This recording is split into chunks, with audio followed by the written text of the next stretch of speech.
Hello, this is Dr. Erickson with Executive Health Solutions, your concierge physical therapist for the Omaha, Nebraska area. I wanted to talk to you today about a very common question that gets brought up among not only patients, but providers, even in some of the forums that I'm in and the colleagues that I have, is insurance, health insurance.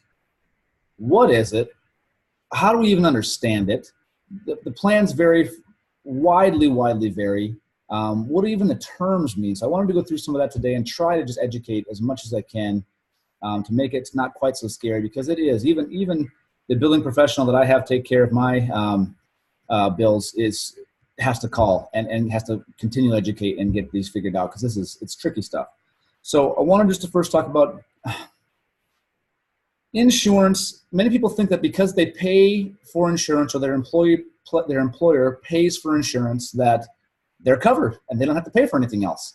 And rarely that is actually the case. Almost always, even when you have health insurance, there is some kind of deductible or copay or something that's going on in the background where there's still fees that have to be paid.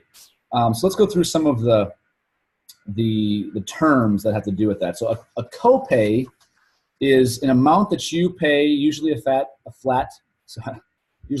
fee that you pay every time you go see your provider. That could be, sometimes on the card it says $25 for a regular visit, $40 for a specialist. But that doesn't necessarily mean that when you go to the physical therapist, which is, I'm making this video and this education specific to, fairly specific to that, because that's what I do, that's what we see in the questions we get. Doesn't always mean that $40 specialist is a physical therapist. That specialist could mean maybe the orthopedic surgeon or someone else. Sometimes it does, sometimes it doesn't. Again, the bottom line is every plan is different, and you have to call and understand the coverage. So that's what a copay is. Now, before I get into what a coinsurance is, let's talk about what a deductible is, because you'll have to meet the deductible first before the coinsurance kicks in. So a deductible is typically you have to meet the deductible first with your out-of-pocket money. You have to pay for that first before you get any kind of before your insurance even starts to pay on something else. Now, sometimes if you meet your deductible, let's say it's a $3,000 deductible, which is not unheard of in today's insurances. Then after you meet the first $3,000, then your insurance kicks in, and it may cover everything after that at 100%. It may not. Many plans then go to a coinsurance, so after that, a coinsurance is a percentage of the visit that is covered or that you are responsible for. So if you have a 20% coinsurance, if that visit is $100, then you're responsible for 20 of it because you have a 20% coinsurance. All right, so let's go back up just a second. The premium is the amount of money that most of the time you pay, but sometimes it's completely your employer, and then many times it's a combination of what the employer pays and what the employee pays just to have some kind of coverage. No matter how crappy that coverage is, you pay these monthly fees to have this coverage.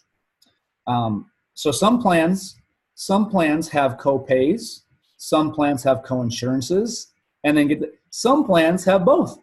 Certain providers have a copay, certain things that you do have a co-insurance after you meet a deductible. So that's where it just gets tricky, very tricky. So let's then talk about an out-of-pocket max and then deductibles. So the out-of-pocket max would be the amount that an individual or a family, depending on the plan, pays. That once you've met that amount, that out-of-pocket max amount, then most of the time, not always though, we can't, because there's so many different kinds of plans, the insurance would then cover at 100% after that, okay? Now, in a plan, you can have an individual deductible or a family deductible, and the deductibles are not always the same as the out-of-pocket maxes. So let's say you had an individual deductible of $2,000, maybe your individual out-of-pocket max is $3,000. $4,000. You may have to cover the deductible first before your before insurance kicks in. But if you reach a certain amount, your individual max or out-of-pocket max, then it should cover everything after that. Now, an example would be like if you had 5 people in your family, like my family. I have me, my wife, and my 3 kids. So if we each had a $2,000 individual deductible, but our family deductible is, let's say, $8,000.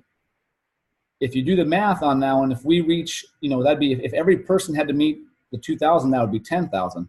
But once you meet that $8,000, then in most plans, the other members of the family that haven't met their individual would then be covered because you've met the family deductible after that.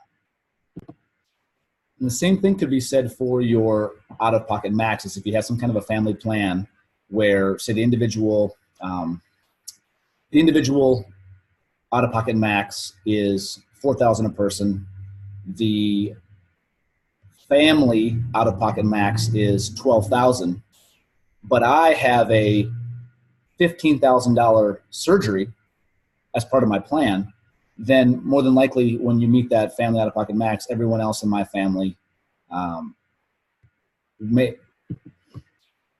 All right, so I'm going to back up a second because I didn't say that quite right. So $4,000 individual, this is how it gets so confusing. Okay, I had to stop and think for a second because I knew I messed up.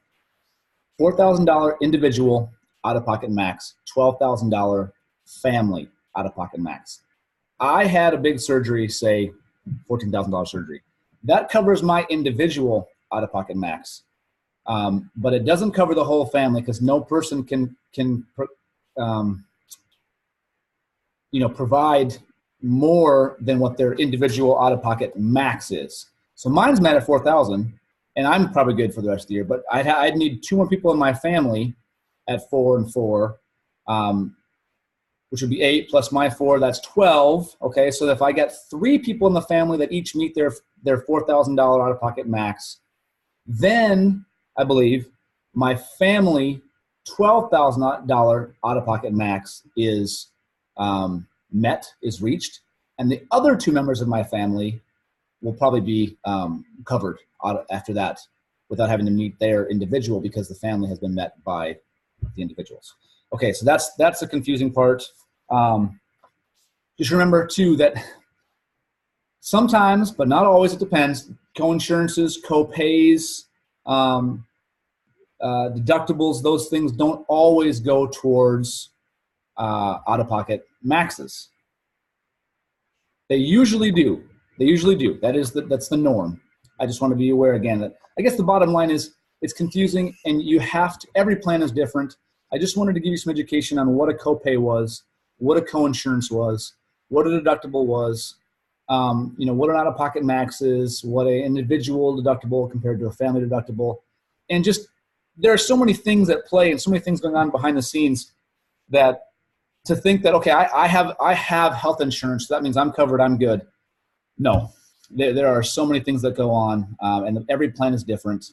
But I think if you understand that based on my plan, whether I'm a copay or a co-insurance, what my deductible is, that's important. If I have a $3,000 or $4,000 deductible, a lot of high deductible plans that's not an out of the realm number to have $4,000 or $5,000 deductible.